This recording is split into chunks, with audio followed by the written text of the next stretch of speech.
The GDA radio podcast is proudly supported by Air Metal Detectors.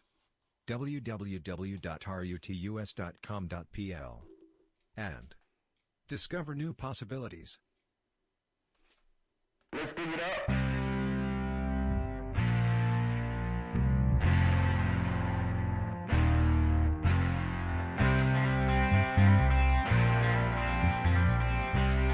This is absolutely crazy, ladies and gentlemen. We are live right now. This is live. So if you are able to see this, you are listening to the brand new Global Detection Adventures radio podcast. My name is Lance Goolsby. I am alone today, and you'll find out exactly why here in a little bit. I am sitting in the studio in Schweinfurt, Germany, as I am always doing, and you will be able to find me talking about metal detecting as I usually do. This is going to be something a lot different this time. This is me actually giving you guys something brand new, never before talked about, and you guys are going to be able to listen in live as I am sitting here. Now, you know exactly what the Global Detection Adventures radio podcast is about, and I am all about sharing the love of our hobby and talking about metal detecting, and today is no exception. In fact, it is probably going to be a little bit more than an exception. This is going to be something that is unbelievably remarkable for a show. As I was talking with the people and some of the editors and some of the producers that really helped get this show together, you will find out that this is truly a wonderful, wonderful show. Like I always say, this is one of the greatest hobbies in the world, and I love sitting here talking to you guys about this. So I'm going to try and spread the love out, get this link out all over the place right now. Get people up and listening to the podcast before I can, before I bring in any of the guests. But I thought I'd go ahead and let you guys know that right now, 42 is not with me, as she is sitting in Adelaide, Australia. She's actually in bed right now because it is 6 o'clock in the evening, my time in Central Europe, and 42 is sitting in Adelaide, Australia. It is the middle of the night, about to become morning. She should be waking up in about 4 hours, so it is the middle of the night over there, and they are... So she's unable to join me right now because she has work tomorrow. This is my time off today. So you are joining me lovingly in this. I'm trying to get this link out. So pardon me if I sound like I'm droning on a little bit. I'm trying to get this link out all over the place. One of the dumb things on this, it doesn't allow me to actually share it around as much as I'd like to. Unfortunately, I have to actually go in and share it around myself. We're getting this up. So, if you,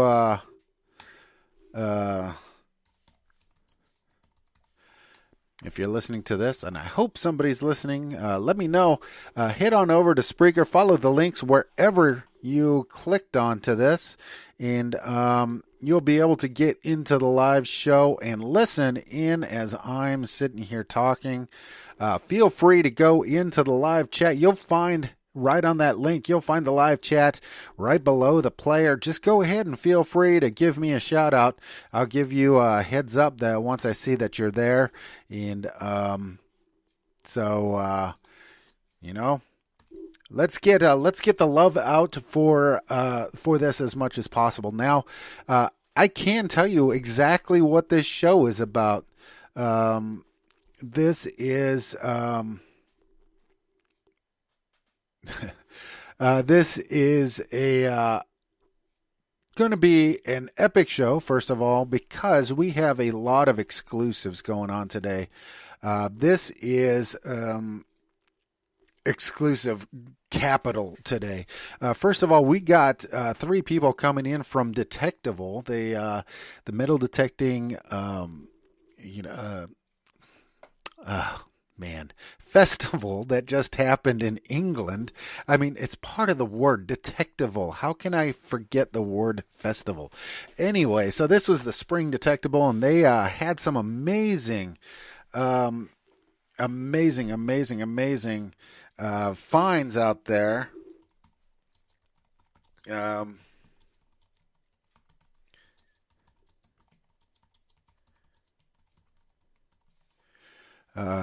I know there's a couple people already.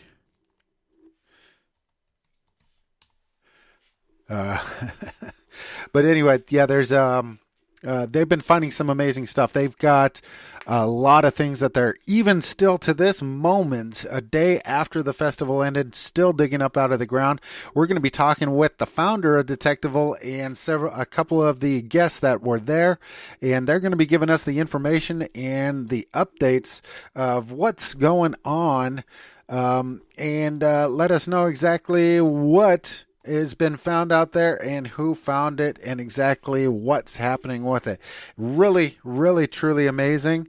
Now, I want to go ahead and take a short break, try and get this link out there, and then I can talk to you guys solely and one-on-one. So for now, let me take a short break, and we'll be back in just a second. Global Detection Adventures is proudly sponsored by the wonderful support of Rutus Metal Detectors. Please check the wonderful Alter 71 and see for yourself how truly customizable it is for each and every user, which helps them personalize the machine to the way they metal detect. They don't feel the need to overprice to let people know it's better quality. So visit www.rutus.com.pl and discover new possibilities. All right, everybody. So you got me to yourself. So hopefully, if you're listening in, make sure you share this link all over the place. Let's get this posted up everywhere that we can possibly get people to listen to this.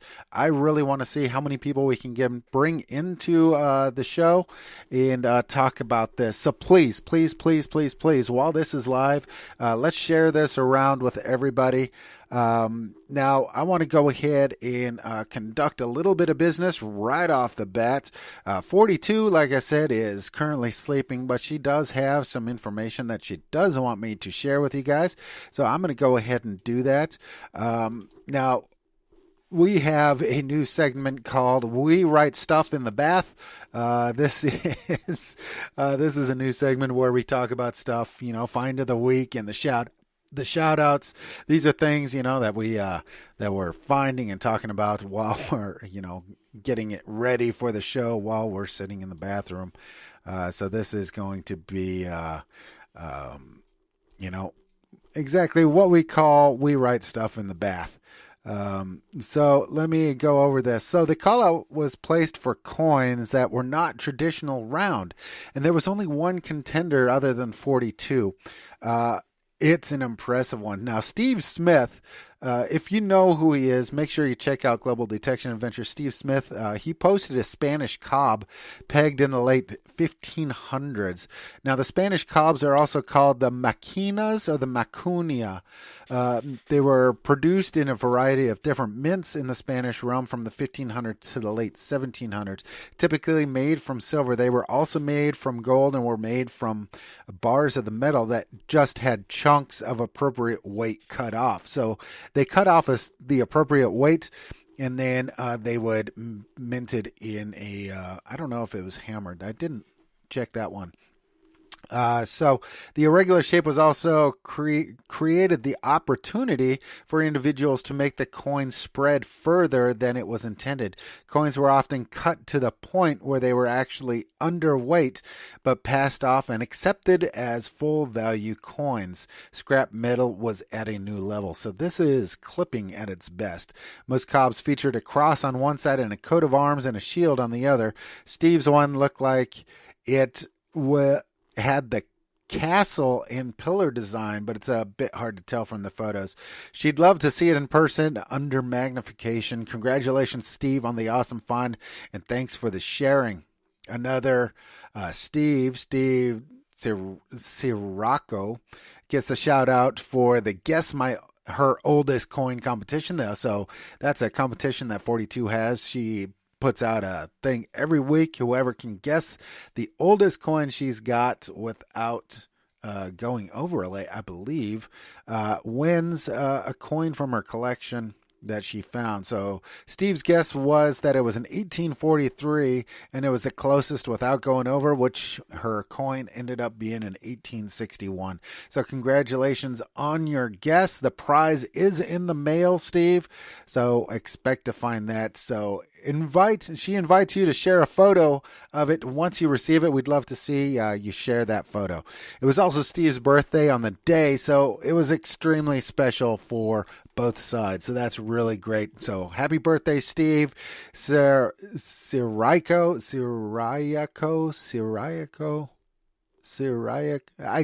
I'm sorry, I butchered that. I probably shouldn't do that. But congratulations. That's fantastic. So we're going to get right into the swing of things. I'm going to go ahead and see if we can get Pete in right now. Let me see exactly where he is right now. But, all right, so we'll be coming back on in just a few minutes. I want you guys to make sure to understand this is the Global Detection Adventures radio podcast. Now, it is tough sometimes getting everything perfect on this show, especially when it is a, set up the way it is right now. We are going live and trying to get some of these people onto the show while we are, doing this right now. Hey, Dave Sadler, thank you for joining in on the chat, buddy. Thank you so very much. I want to make sure that thank everybody as they come in and say, hey, make sure you come in and give me a heads up that you are here. Share, like I said, always the podcast. And let's get as many people in listening as we possibly can. I am doing extremely well, Dave. Thank you so much. I wish I could get this up and running a little bit smoother. It has been a very long time since I have done a live show. But we want to make sure that everybody knows that this is a metal detecting podcast. There will be some news coming out here pretty soon. I want everybody to know that. Global Detection Adventures is going through a little facelift. There is going to be some stuff happening with GDA that will be coming, that will be getting said pretty soon. I might be announcing some stuff this afternoon as I'm doing this show. Pete Turrell, thank you for coming in. I'm going to be calling you up in just a second. Some reason I don't have you on my list here, so just expect me to come in and give you a buzz. And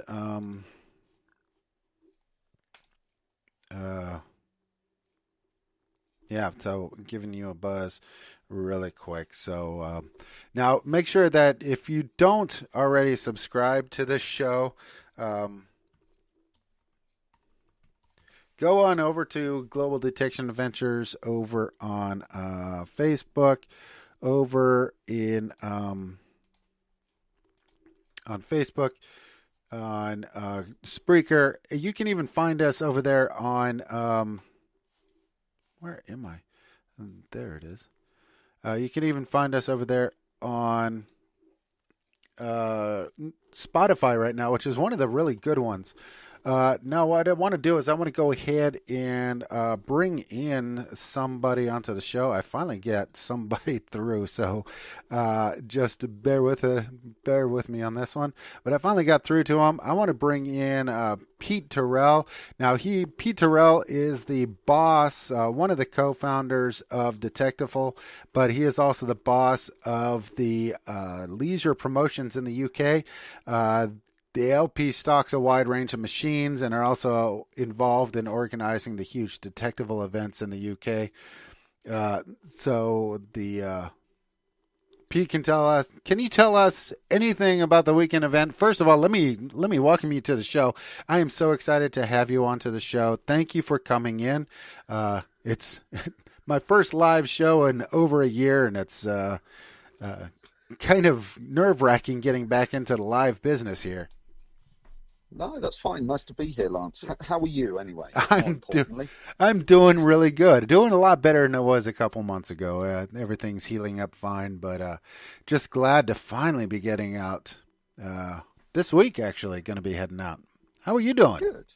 Yeah, very well, thank you. A little bit tired and a little bit sore throaty and stinking like bonfire from the weekend. But yeah, apart from that, all is great in the world of UK metal detecting. Oh, that's fantastic. Now, you guys had one heck of a weekend. That's probably an understatement, because you guys had what could possibly be called one of the most epic detectivals to date. Can you tell us exactly what it was that was happening during the course of the weekend? Yeah, so obviously, Spring Detectival happened the weekend just gone, and anyone that's on Facebook, I'm sure, has heard a little bit about what happened. Mm-hmm. But I think if me, myself, Mark and Karen from the Metal Detectives who organised the event had have sat down beforehand, before it all started, and said, what do we think's going to happen this weekend? There's no way on this earth we would have even considered thinking that a medieval horde of that magnitude would have come up. I think when we initially went out and done a site visit and we were looking at maps and the historical element of the site, then everything pointed to some Roman activity in the area. There was just nothing that sung out, this is all going to be medieval. Really? No, absolutely.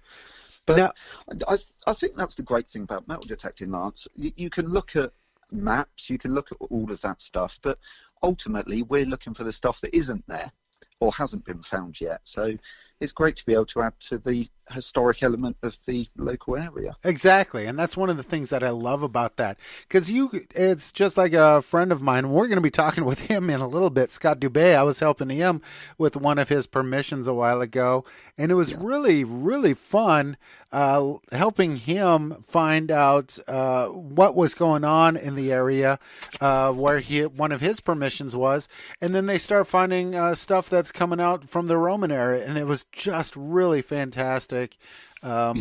Finding that news. Now, for those who don't know exactly what was found this weekend, which is just about everyone, I think about 98% of the metal detecting community is aware of what's going on.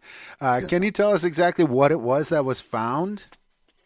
Yeah, so just how my day went on Saturday, really. I'd actually popped out of the site to go and pick up one of my friends who's been on the podcast before, Aaron from South Coast Detecting. Yeah. And literally, as I was driving out of the gate to run down to the train station, it came over the radio that a horde had been discovered. I thought, God, that's typical timing. But it's okay, I'll only be half an hour. I'll pop back, get back. Pete, you need to run up there, go and see what's going on. So, okay, we'll go and have a look. It's probably a few Roman, a nice little scattered horde or something. And by the time I got there, I was greeted with, I think it was 4 Edward III gold nobles, as well as getting on for 100 individual silver hammers of Edward I and II. And these coins are better condition than half the coins I carry around in my pocket every day. They were as good as mint condition. So, That's just unbelievable. How do they expect this to have happened? Was it a mint drop? Somebody dropped it after minting? Well, to be honest, we really don't know. I mean, there's a lot of theories kicking around, but I mean, apart from the guy who actually put them there, or guys, or I mean, who knows? Yeah. I don't think anyone will ever know for certain. But it's not like your usual hoard where you dig down and there's a nice pot. You take the pot out, it gets X-rayed, and then the museum do their work. It's a bit stranger than that. There seem to be a whole load of scattered coins in a concentrated area.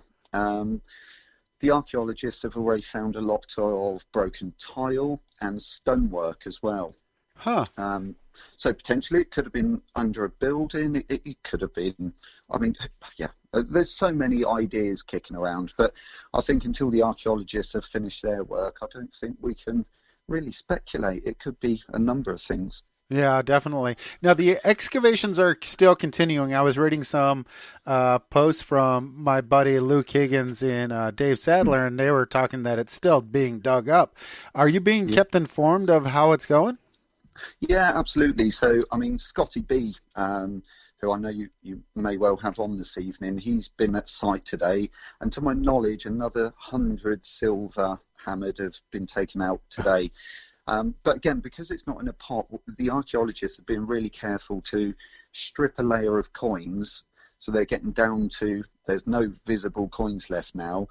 Then scanning the area, more targets are still coming up, so then they're stripping another layer and so on and so on. So yeah. At the minute, we just don't know how far this is going to go. But this is now day 3 of working on it, and yeah, the end doesn't seem to be in sight at the minute. What was the current number right now? I think, and don't hold me to this, it's definitely 12 gold nobles, and we're getting to the point that it's confident that's probably all of those. But yeah. In terms of silver hammered, I believe it's somewhere between 500-600. But that I don't know that they've counted them all as yet, just because of the quantity that are coming up. Yeah, I saw a photograph of the gold nobles, and they are truly unbelievably beautiful, just coming straight out of the ground. That gold is just really standing out against it. Oh yeah. Now, have you ever been? Has anything like this happened to you prior to this? I mean, in Detectivals or personal or any kind of experience like this? No, Detectivals, I mean, to be honest, a hoard like this doesn't come up every day, so it is a very rare occurrence, something on this magnitude. Mm-hmm. I mean, LP themselves, yeah, in club digs over the past, we've had Civil War hoards, we found Saxon graves, Roman gold torques, there's been a hoard of those that have come up on digs that we've been at, but no, nothing like this. And certainly in terms of the historical context of it as well, nothing like this. No, yeah, this is it's a biggie. Yeah, I think this is the only time. This is the largest amount that's been found in a rally at all. So you guys have definitely hit a milestone on that one. Yeah, no, it's exciting for sure. Now, the Detectival that's coming up this September. Now, it's actually you and a friend. I can't remember his name right now off the top of my head, that actually create Detectival or help organize it.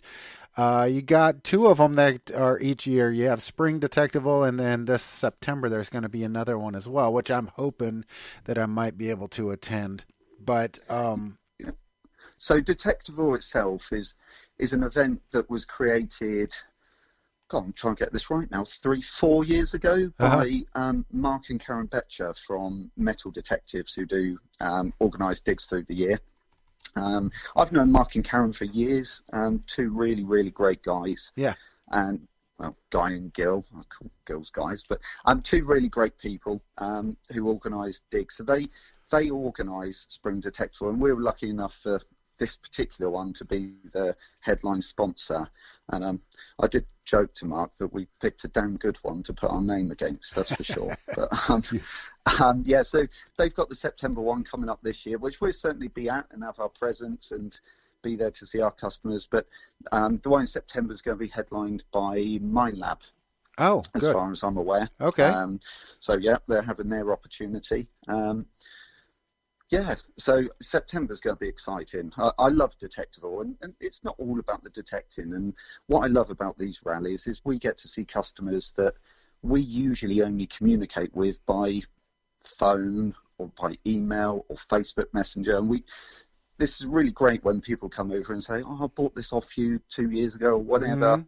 It's really nice. Thank you very much. And so it's great to meet these customers that we don't always get to speak to face to face. Yeah, it definitely is.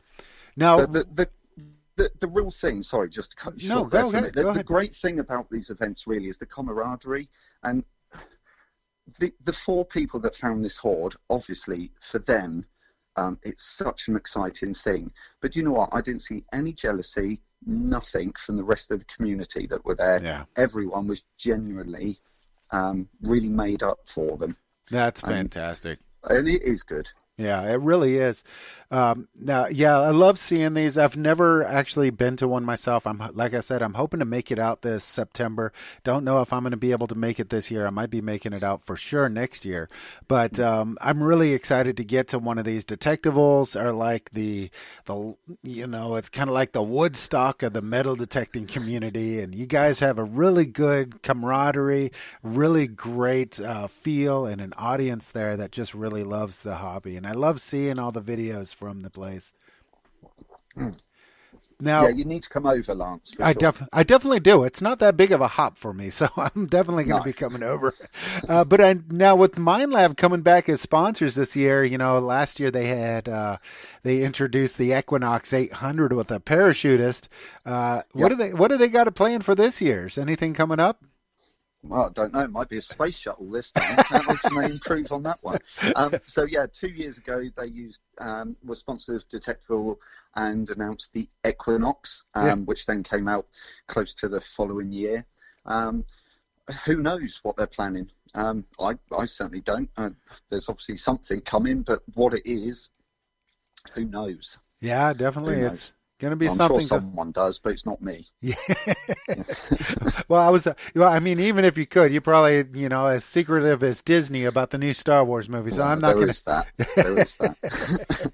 But I'm not going to try and press it too much. I'm sure you got a little bit more than you say. But now, exactly, you run leisure promotions and sell metal detectors as well. Excuse me. Exactly, how can people find your business, and what kind of products are you selling? Okay, so just a simple Google of, in the UK, we say leisure promotions. You can pronounce it however you like, but or just Google lpmetaldetecting.com, and that gets you through to our website. But we stock all the major brands of machine accessory. So Minelab, Garrett, XP, Nocta Macro, Deep Tech, C-Scope, Rutus. We try to cover everything that any of our customers will need, as well as all the accessories to go with it. You got my 2 babies on there. I got the Deus and the Alter 71. So those are. Oh, there you go. Those are the 2 I got. Well, that's no good for us because you've already got them. Well, I'm always looking for more. There you go. Perfect. It's like, you got to collect them all. They're like Pokemon. Yeah, perfect. That's a good strap line. I like that. So now, anything else that you want to plug, especially for this coming summer? How can people find out about the September Detectival? So tickets for Detectival, the September one, actually went on sale today. So detectival.com will give you all the information and the availability of tickets and all that sort of stuff. I can't recommend Detectival enough. Obviously, as detectorists, there's a lot of land to be getting out, but it's not all about the detecting. And you could go down to your private permission to do a bit of detecting. So as well as the great land to get out detecting on in the English Cotswolds, you've also got live bands, DJs, everything that's going on, raffles, and just sitting around the campfire on Friday and Saturday night and having a laugh with your mates and drinking far too much alcohol. Yeah, well, that's one of those things. At my age, it's starting to get a little hard to do all that. Now, Dave wants me to remind you that they even sell find bags for fat people like himself. Yeah. He did give me a bell and asked if we had one that would suit the the plumper of the gentlemen. Yeah, I might be needing one myself. Well, there you go. You can ask Dave which one he bought. Yeah. But yeah, no, yeah, we cater. Okay, that's fantastic. Thank you, Pete. Unfortunately, we're not going to be able to get Scotty B in today. It looks like he is extremely busy. It might be out at the site right now. But we're getting him in later this week, and so he will be on the later show, the next show. So expect to hear some news from Scotty B, but we will be going to Scott Dubé here just shortly so we can talk about his find out there. So, yeah, make sure you guys head on over to Detectival.com or to Leisure Promotions. I can actually say it correctly. There you go. I don't butcher the King's English. But head on over to Leisure Promotions and find out where you can get some fantastic pricing on some metal detectors. Pete, we're definitely going to be bringing you back on. Hopefully it's not going to be as chaotic as today, the first live one in over a year, but we will be bringing you back on, and we're going to be talking a whole lot more, hopefully during the course of the year, and find out more information on Detectival 2019 coming up later this year. No worries at all. It's been a pleasure. It is my pleasure to have you on. Thank you so much. And congratulations to you and everybody else involved in Detectival on really making a headline-worthy find out there and putting together this festival on what ended up being just prize land. Yeah, no, absolutely. Yeah, so fortunate that some man 700 years ago buried some coins and forgot where he put them. Exactly. Or didn't forget, or probably might not have lived the next couple minutes. Yeah, I think that's probably more likely, but I was trying to be very positive of his outcome. Yeah, that's what I love about this hobby is the story behind the finds. No matter how brutal or beautiful it could be. All right, Dave, Pete, thank you so much for coming on. We're definitely going to have you on again. So we'll talk to you soon. No worries. Take care. You too. Bye-bye. Cheers. Bye-bye. And that was Pete Turrell from Leisure Promotions in the UK, also one of the co-founders of the Detectivals, along with Mark Betcher.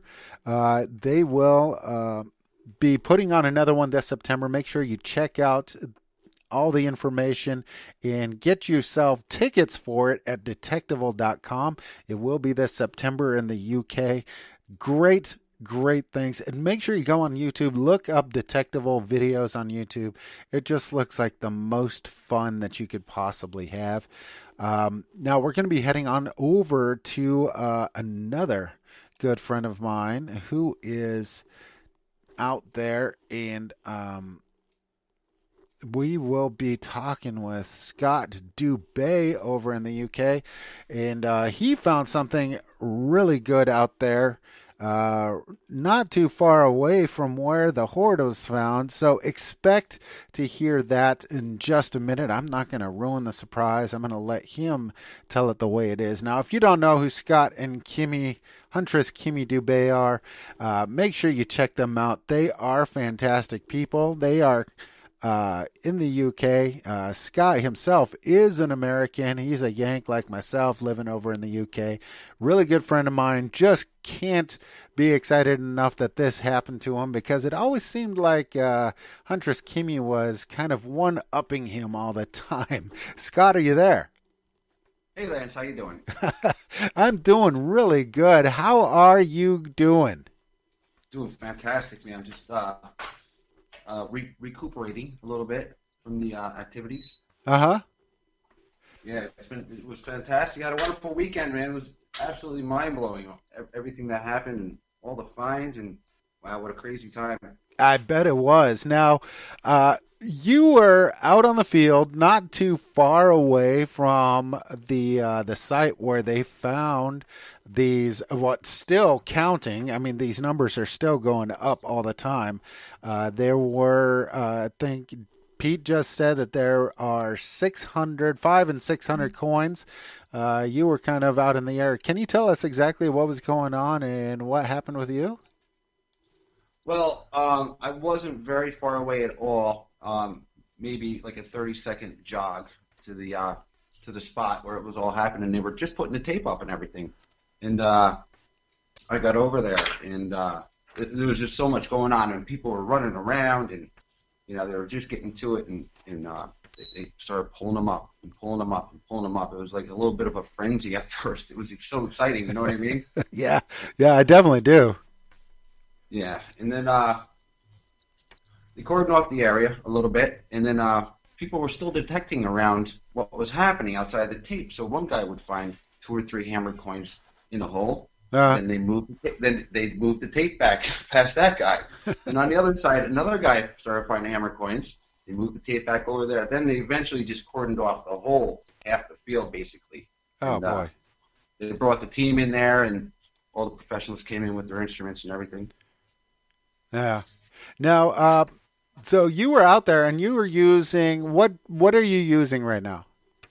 I'm using the Macro Multi-Cruiser. Oh, really? And, how's that going? Oh, it's going fantastic. It's an absolutely incredible machine. There's other fantastic machines out there. This just happens to be the one I'm using right now. Yeah. And it's just doing wonders for me. I'm just going to stick with it for a little while. Yeah, so you're out there with the cruiser, and you're just outside the yellow line. So what happened? Oh, so what happened was, check this out. This is incredible. I'm there. I'm on the spot. And I said to myself, I got my detector. The horde's right here. Keep swinging. So I went around the perimeter of the tape, and people were coming over, and they're leaving, and I don't know why everybody's not flocking to the area and hitting it hard. and I was right outside one of the tape corners, and I got a nice little signal, and it was a nice solid signal, and I dug it up, and I actually pulled up, believe it or not, a silver necklace pendant with a large onyx stone in it. Wow. And on the back of it, it had a flower, and I think it's a lily. And I was just blown away that it happened right there next to the horde. So I called over to the guys, and one of the gentlemen came over, and they brought me inside the tape line, and they immediately said, "That's treasure." And I was like, "All right, this is fantastic." So, like, oh my God, this is really happening. And I don't know if it had any significant, part of the horde. Probably not. Maybe not. Maybe I was just lucky that it was there. But it did happen, right next to where all the action was. And I was just blown away. Absolutely blown away. And I brought it back to the main tent later on, to the PAS that was there. Yeah. The whole antiquity scheme. And it's going to be registered as treasure and going off to the corner. I'm absolutely blown away. That's fantastic. Now, do they expect that it was actually part of the horde, which was right next to it, or could it have just been a separate treasure that was nearby? I don't know what rules as a horde, if it's coins and artifacts made of precious metals within a certain distance. I got to look it up. I don't know if they're going to find that out for me and recognize it as part of said horde. Uh-huh. We shall see. It would be nice. If not, still. Yeah, definitely would be. I mean, it's one of those things. It doesn't happen all the time, and I couldn't think of a better couple that it happens to, especially someone who's so deserving, such as you, who's always constantly getting smacked by his wife out on the fields. I think you deserve something like this. I am the underdog, sir. Now with the micro cruiser, how is the competition between you and Huntress Kimmy going? It's going really well. I mean, she had the Garrett for the whole year. Uh-huh. Garrett 400i. For the whole year, I've had the cruiser. So we've been side by side for a year. She's been listening to the tones. She understands the sounds, the goods, the bads, and then she picked it up. So she was already halfway through the learning process. Yeah. I threw some really good settings in there for it, and off she went. And on her first hunt, she actually found a hammered coin herself. So she's stuck on it. She's glued to it. Yeah, that's great. Now, you moved. I think it was last year from Essex to Wales. How has that made a difference on the finds that you and Huntress are locating out in the fields? Yeah, actually, it's vice versa. We moved from South Wales to Essex. Oh, excuse me. No, it's fine. Which is like the second most popular place for historical finds next to Norfolk, which is up north. Uh-huh. But we're both on the English Channel side of the UK. So it's made a huge difference. I mean, like when we came over here, just the thought of moving to Essex, any field in Essex was considered fantastic to us compared to what we had, basically. So, even if you get a permission in the middle of nowhere, you got a better chance of finding something than you did in Wales. But, we're finding bucket listers, basically, things that we've never even dreamed we'd ever find. And it's amazing. Like 3 weeks ago, we both found our first gold. The same day, in the same field, she pulled out a gold necklace out of one corner of the field, and about an hour later, I'm working my way around the other corner, and I pulled out a 1885 Queen Victoria gold full shield half sovereign. Amazing, mind-boggling, blown away. That is just absolutely an amazing find. You are correct on that one. I still have not got gold, but you are definitely out there. You're hammering those fields alongside the wife, and I love watching the videos of you guys. Now, how can they find some of your videos? Now, I know you got a special one coming out possibly later this week. How can they find your videos? Hopefully, I'm uploading that. It's more of like a documentary for historical sake of strictly the happenings of the Horde. When I was around the Horde, I pulled out my camera. Now, everybody came and left. And I sat there recording. So basically, I don't think anybody's got this video footage of the Horde. And I kept my phone running until my phone died. So I got like 2 gigs of video. Oh, wow. That video will be coming out. And the channel that we have on YouTube, everyone, is Hunters Kimmy and Cloudhopper Scott. Hop over there, click the subscribe button, and watch for these videos coming out. So it's just going to be that video, and then it's going to be the fun detectable part of the video, all the socialization in the community and the nightlife and the fun we had. So yeah, hop over to Hunters Kimmy and Cloudhopper Scott's channel on YouTube. Yeah, once that video is up, you guys can find it also on the GDA website. We'll embed his video in there for you to watch as well. And because it's going to be coming straight from YouTube, you can click straight through and go right to his channel and see the rest of his videos as well. We're definitely going to be sharing that one with everybody and see how many people we can get watching this one. Great, thanks. In this one coming up, I'm standing right next to him, and they're pulling up gold nobles, and they're screaming, woohoo, and everything like that. It's absolutely amazing. What do you see, guys? It's going to be awesome. It's going to be great. Well, Scott, thank you so much. Unfortunately, I'm sorry that Huntress Kimmy wasn't there. Missed talking to you guys. It's been crazy me getting back to work and getting off of my injury status. So I'm just glad that I finally got back in touch with you and something like this happened to you guys. I am so excited for you. Awesome. I'm glad you're back up and running, Lance. It's been a real pleasure being here with you today. All right. Well, everybody. You're definitely coming back on the show later on. We're going to be talking again later. Sounds great. All right.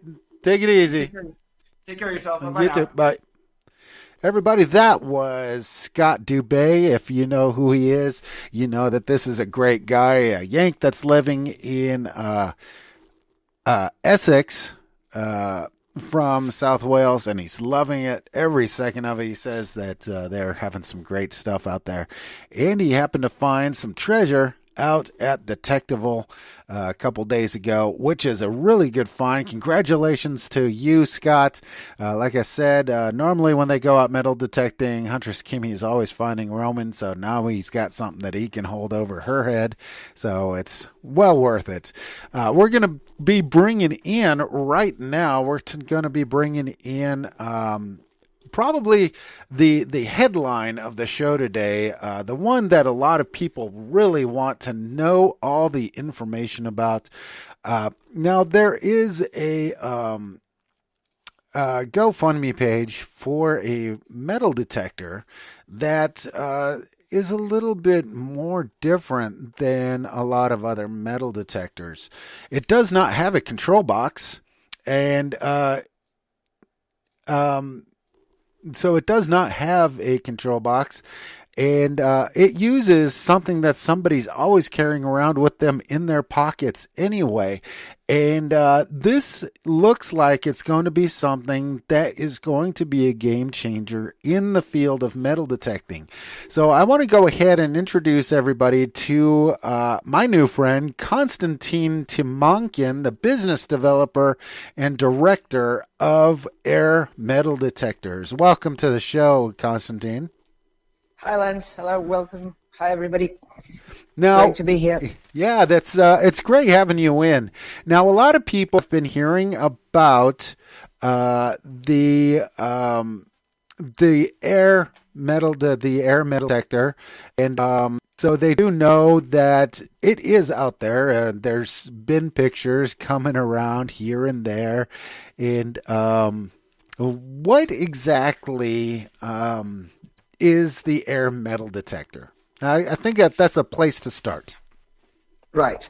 Well, so again, the core technology is based on two ideas. One is that the coil itself in every metal detector is pretty much very, very similar. Right? They're all pretty much the same. You have very basic differences in terms of their size and frequency, but those can be reproduced by anyone. Now, the main big thing is how you work with the signal. What do you do with it, right? And you know by now that all the advanced machines are only advanced mainly advanced because of the algorithms that run inside control blocks. Right? The processing that is done with them. Now, what every manufacturer today has to do is for every model that has a different control block, they have to manufacture all the electronics. They have to create a screen of some sort, create the interface, and when they do it, after they've done it, they're stuck with it, right? Because obviously it takes quite a bit of money to develop, and they have to produce certain number of them. And because in modern electronics world, numbers, 50,000 or even 100,000 circuit boards for a control block is not a big number. Yeah. Right? So they cannot really be that advanced. Now, what we figured out is that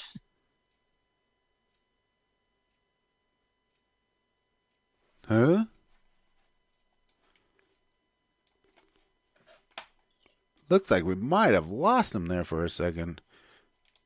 Sorry, and that are produced in hundreds of millions by Samsungs and Apples and Huawei's and all the others. Yeah. And they have basically more processing power than NASA had when they were putting people on the moon. Yeah, that's 100% true. Yes. And all of that is already in everyone's pocket, right? Also, that thing has a brilliant screen, obviously a much better screen than any metal detector today has and will have in the nearest future, again, because they have the ability to incorporate all that investment in one device that everybody already bought, right? Yeah. Plus, obviously, the processing power, right? So my Samsung Galaxy probably is 100 times more powerful in terms of sheer processing power than any control block of the most sophisticated metal detector today. I mean, that thing has an 8-core processor, right? and that's just already there. So what's left is creating apps, which, again, is a much more straightforward process than designing special software for a standalone control block. Yeah. And then the algorithms, which is basically mathematics that you turn into code and put into the machine language, which, again, is much easier done for applications, right? Yeah. For Google and App. Yeah, especially since they give out free software so that you can develop these apps anyway. Yeah, well, and obviously it's much easier to find those developers. There is an amazing amount of talent, which is also the reason why this whole thing started in Ukraine, because Ukraine is one of the largest centers of IT outsourcing, even for the Silicon Valley today. They outsource a lot of customer service and support to Asian countries like India and Pakistan and Bangladesh, but sophisticated stuff they outsource here. And we're talking image processing, algorithms, artificial intelligence, neural networks, all of that stuff. And we have literally about 120,000 people working in that industry today. And all of that talent is very much available. And this is how the product was actually born. It was born as a brainchild of our CEO, Alex, who has been selling metal detectors for 15 years and who knows every single brand and every single model and has been detecting. He's basically detecting pretty much all year round, at least 3 times a week. He's crazy, right? And the 2 other guys are a software engineer from one of those very big names that make mobile phones. That's how he knows 1 or 2 things about Bluetooth. Okay. And they figured out something that nobody else ever managed to figure out. We know that others actually tried to create a Bluetooth connected coil, but they had a problem with the lag, which we don't. Oh, really? Yeah.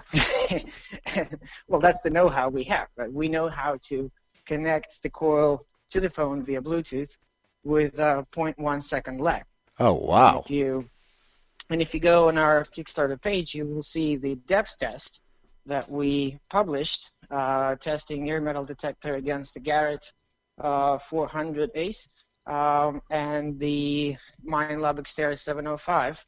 And it's testing both the depth as well as the reaction time. You can hear very clearly how fast it reacts, right? And basically they showed exactly similar results of about 11 inches for a U.S. quarter coin in wet black soil, which is one of the hardest types of soil. Wow, that's fantastic. Now, this works with, like you were just saying, it works between the communication between the coil and the software on the app on your phone.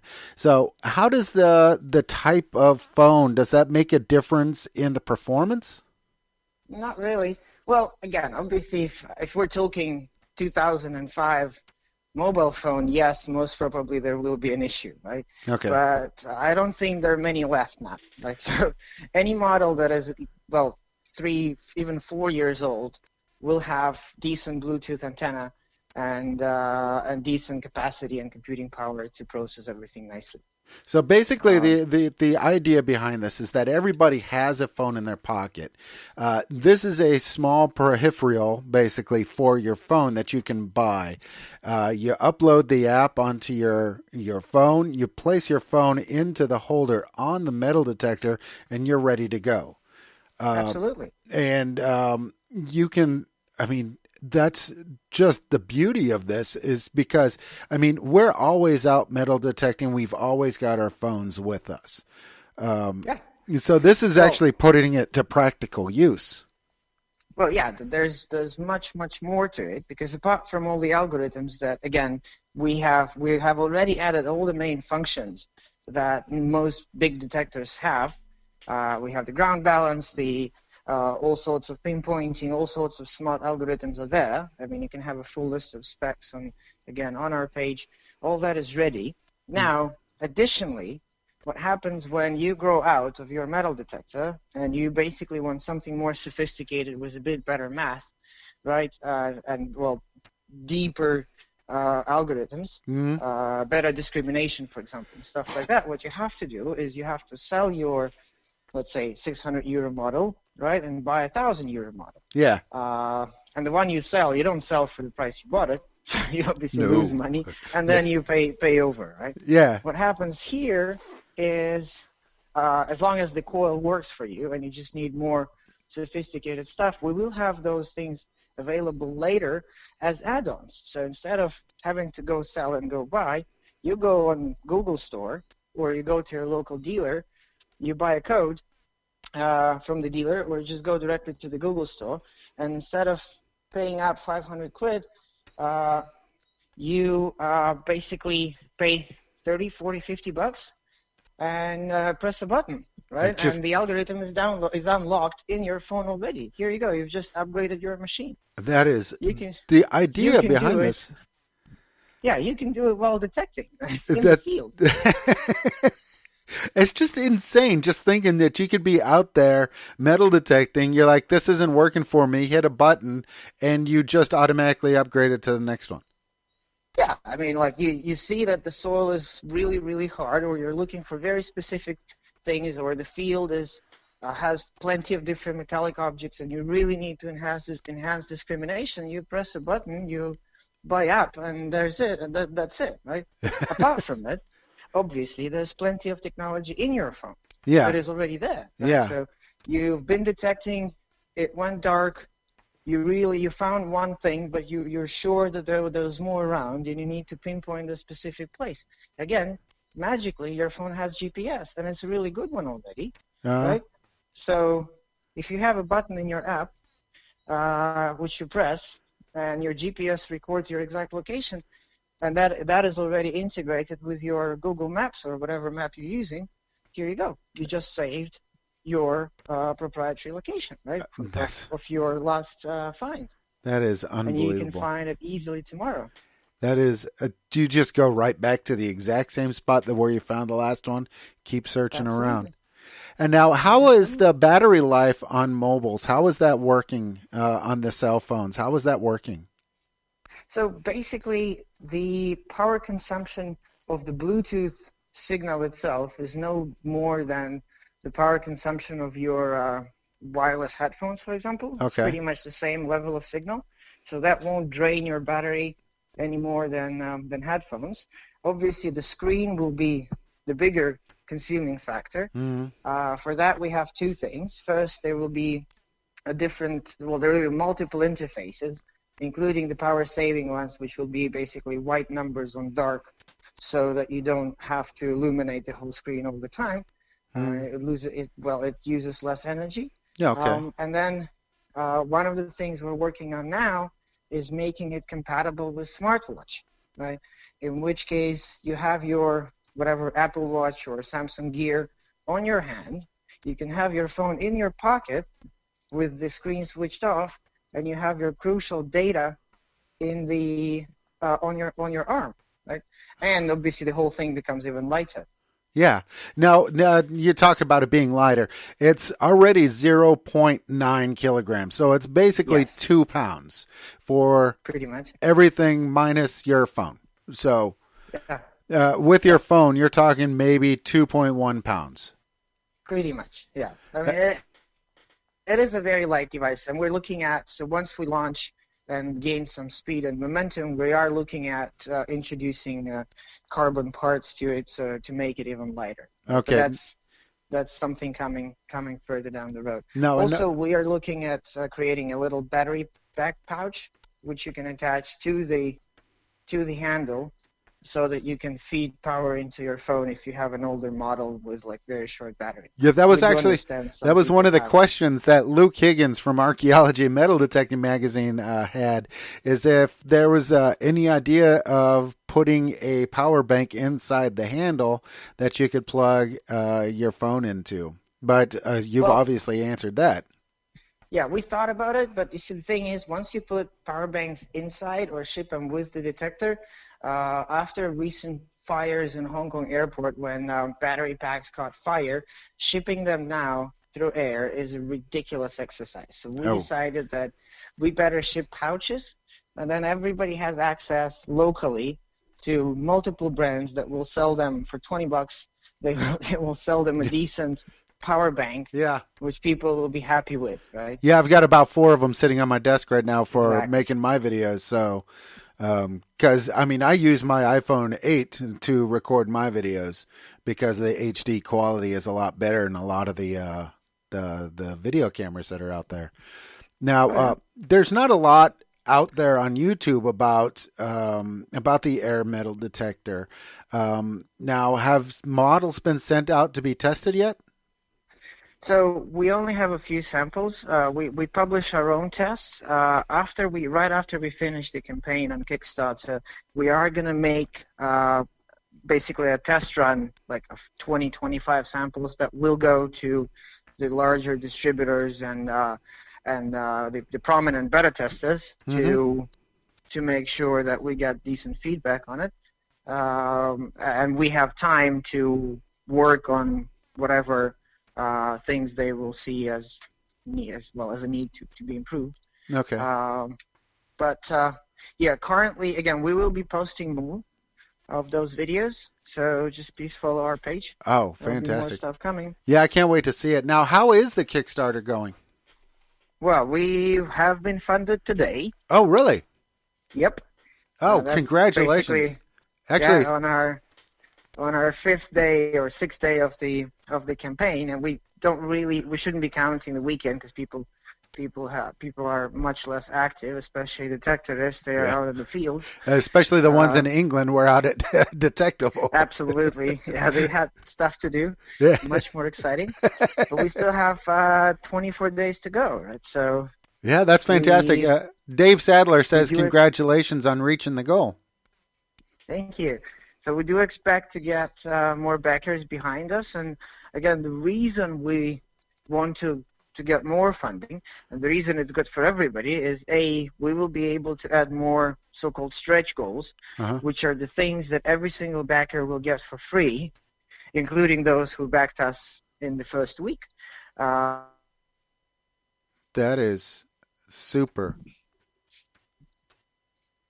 Now, the air detector itself, is this aimed more at the serious detector? Is it aimed at starters or families? And what exactly would you aim this at? Or is it something that's all-encompassing? So we will try to grow in both directions, and I'll try to explain why. In our specific case, it actually is possible, right? So for the professional people, we will be able to add more coils and more algos that will allow them to, again, get much more bang for the buck, plus get the upgradability and the flexibility of the product. And again, you still have to keep in mind that we have pretty much unlimited ability to configure the screen, right? Yeah. So what we want to get to is for the professionals to allow them to configure their own screens, to have all their dials the way they want them to be, and to control simultaneously multiple things at the same time, right? Because again, unlike any major brand that will manufacture those fixed dials, our dials are all on the phone. They're touch screens. So you change places, you change sizes, you change the location of those dials by basically pressing a button. That's beautiful. At the same time, for the beginners, there is amazing value in the fact that we will be able to make easy interfaces, simplified, more to outsource more stuff to the machine, right? Instead of allowing them to play with all the little things because they really don't understand how to. So we can simplify stuff, plus we can provide tutorials, right? That's something that no other company can do. In our case, you can press a button and immediately see some help and some consultation on why is this parameter important and when would you want to use it. Mm-hmm. Yeah. And that all comes live on your screen while you're detecting. And so it's going to be something that's going to be basically individual. So if you're a beginner, you can have it set up for beginners. And then for those of us that have been in this for a while, we can completely customize this to ourselves. Yeah, well, so we'll have several types of interfaces preset. Where we want to get later is to a point where you will have a fully configurable screen where you basically decide which specific controls and functions you want to have in front of you at all times and how you want to configure them. Do you want 2 buttons, or do you want some sort of a rolling kind of moving lever, simulating a dial, or whatever else, right? There's plenty of the possibilities are unlimited. Also, in the same way, we can put multi-language support. You just press a button and you choose a language. That's beautiful.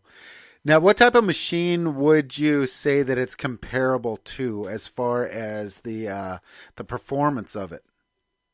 Well, so again, now we were aiming at $600-700 machines. So the current depth test, which again you can see on our Kickstarter page, on our Facebook page, it was against the MindLab Xterra 705 and the Garrett 400 Ace. They all did pretty much the same depth, and it's a very, very transparent way of testing. We basically cut the ground and made little holes, and we're putting coins in the same kind of depth, and then just scanning above. You'll see the test. Yeah.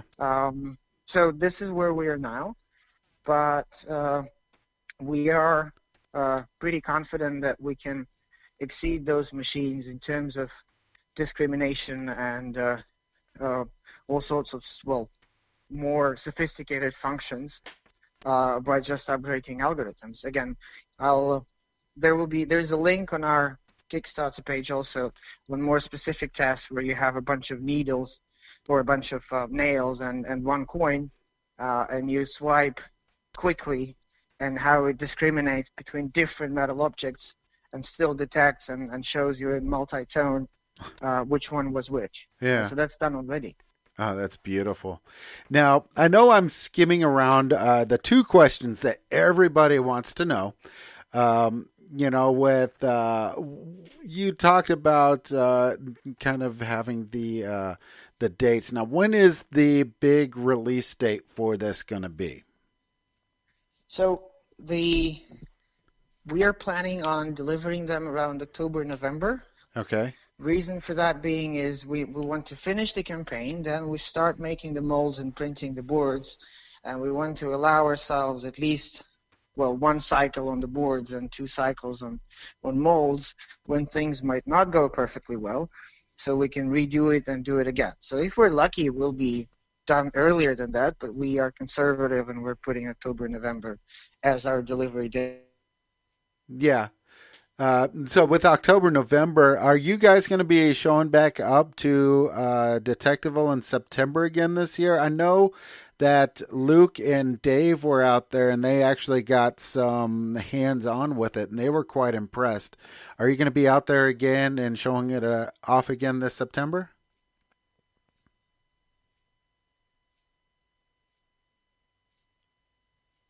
Whoops.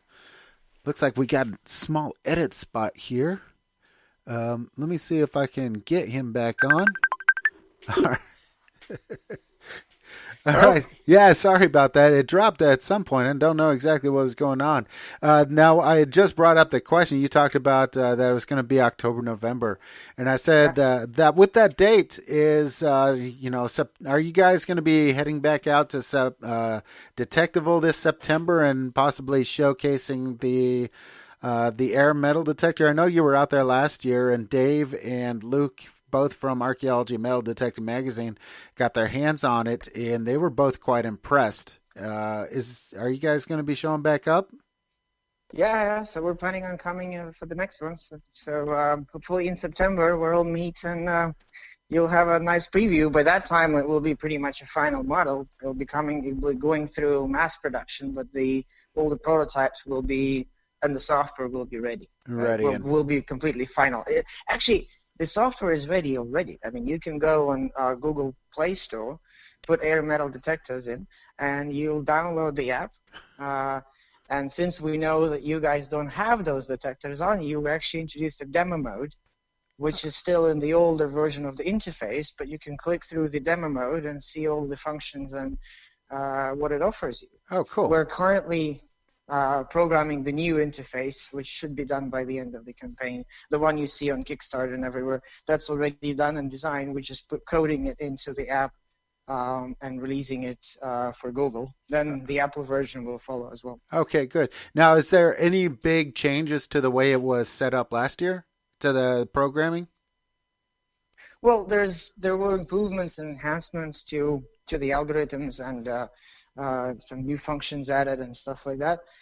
So again, you're welcome to come and to go and play and see the demo. Okay. And then we will be putting more videos pretty soon as well. The biggest question, and I think what I'm probably going to bring at the end of the show, at the end of this, is the price range. I know everybody's kind of wondering where this thing's going to be bouncing around in price range. What are you guys aiming for the price of these? So we are aiming. Obviously, we understand as a new brand on the market, we have to also be more affordable. Mm-hmm. Because again, we do think that the biggest investment needed for metal detecting, every single person has already done by buying a smartphone, right? Yeah. So we can't charge you for that. You paid all that already for that. Somebody else is lucky. We can only charge you for the remaining stuff you need to start detecting. Right? Yeah. And that's your handle and the coil and the software that runs with it. So for the models that will compete with like the $600-700 euro range models, we aim at about 450. Okay. And the current price on Kickstarter, because this is a pre-order campaign, and obviously we're grateful to those people who support us today and are ready to wait a little. The current price is, I think, $209, including shipment. Oh, wow. That's a deal. So that's quite a bit of savings. Yeah, that's quite a bit. Now, I do have a question from my normal co-host, 42, out of Australia. She wants to know, does it come in pink? Well, we had so okay. So the first color was this greenish bluish thing, which obviously is liked a lot by the female detectorists as well as the non-detectorist kind of hipsterish community. Obviously, the serious detectorists from like the old school types were giving us a lot of feedback that they would like more conservative colors. So we have introduced something we call the Air Force Gray, cool. which is already there, and you will, by the end of the campaign, you'll have two options at least. If we see that there's enough support and enough pre-orders, we will be able to add a third color. Because obviously the way of, well, it's to do with production, right? It's not viable to make less than 1,000 or a couple thousand units of the same color. Yeah. Otherwise, definitely. they just become ridiculously expensive. Yeah, I can definitely understand that. You have to make multiple models, and you can't make so many of the other ones because you got so many different colors going out. I completely understand. But in the future, we think that if we establish ourselves in this niche where perhaps for a huge majority of people that would never, ever have bought themselves a metal detector, we will actually get them into this field because they will be buying an accessory to a phone. For those guys, we do understand we will offer other colors eventually for sure. Oh, that's fantastic. Well, now this is something that everybody can check it out. Where can they find you online, and where can they help with the Kickstarter? So you go on Kickstarter.com and Yeah. Sorry, I had a call. So you go on Kickstarter.com and you type Air Metal Detector. That will pop up, and just go there and you'll see all the pledges available and everything. Also, we can post all the addresses in the comments section of this podcast. Yeah, starting tomorrow evening, I'll be having a lot of photographs and links to everything that is Air Metal Detectors right on the GDA Pod website. So check that out at gdapod.com if you want to find out more information. We'll give you links to absolutely everything from Air Metal Detectors and anything else we talked about on the show today. That'll be right on the main page of the podcast. So make sure you head on over and give some love to Alex and to Constantine, who I'm talking with right now, and help them realize exactly this is not just another metal detector. This is possibly what could be the next step of evolution for metal detecting overall. Thanks a lot. Yeah. Thank you, Lance, for the chance. Well, I am so happy that you came onto the show. I know a lot of people wanted to hear a lot of this information that you put out today. I'm really looking forward to seeing this coming in the next couple months and find out exactly how this is going. Now, with your permission, I'd love to get you back on the show in a couple months, and we can talk how it's moving forward. Oh yeah, by that time there'll be plenty of exciting stuff happening. Good. So we have extremely ambitious plans regarding this. So there are new coils and new algorithms that we're working on right now. So by that time, I'll be able to give much more detail on that. Oh, super! That's fantastic. I can't wait to find out more, because this has really caused me to really want to actually get one of these in my hands and actually go out. All right, so Constantine, thank you so much for coming on to the show. Thank you very much. All right, everybody, make sure you head on over to Kickstarter and type in Air Metal Detectors and find out more about Constantine and the Air Metal Detector. And again, thank you so much, Constantine. Thank you. Bye-bye. Thank you, Len. Bye. And that was Constantine Timonkin from Air Metal Detectors. Make sure you check that out. This sounds like what could be the next step of evolution for metal detectors. What do you guys think? Let me know in the comments on the podcast. Let me know what you guys think this is. This looks like a very beautiful, very lightweight machine that looks like, based on whatever kind of phone you have and the software that you just need to put into your phone, could be something that is a step further than what anybody has done to this day. I'd love to know what you guys think. I know Dave is saying that he's going to be getting one as well. So if you are in the European area, make sure you head on over to Detectival.com. Find out how to get tickets to Detectival, because you are going to want to go to there and see the Air Metal Detector in action firsthand out there. You can see Alex and Constantine out there on site. You can also meet people like some wonderful people like Pete, who was on earlier, and Scott Dubé and Scotty B and Dave Sadler and Luke Higgins. All these people are going to be out there later this year. And with any kind of luck, I might be out there as well. So I might be able to spend a weekend with you guys live, sitting out on the fields. But other than that, this has been a wonderful return to the world of live podcasting. I'm so excited to be back here. Now, you guys, you understand exactly how much I love you guys. You guys are doing something fantastic by just helping spread the love of metal detecting without causing any troubles out there, and just showing the true love that we have for our history and the things that our forefathers have left for us to locate. So make sure you support everybody that was on the show. I want to thank Dave and Scott for coming in and helping give us some information about Detectival and the horde that's coming out of the grounds. Congratulations to you, Scott D. You found something medieval, what might be medieval. That silver pendant is a beautiful find. Can't wait to see some photographs of that and that horde that's coming out of the ground. Pete, Turrell, you guys put on a great festival, and I know everybody thanks you constantly for it. And to Constantine, thank you so much for coming on the show. And that's it for me, everybody. I want to thank each and every single one of you that's listening to it live. Sorry about the kind of hiccups at the very beginning. Getting back live is not easy.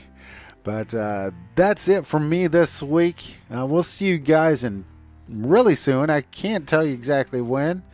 And when we come back, there's going to be a lot of new news about the GDA. We'll see you out on the fields, everybody. Let's dig it up, y'all.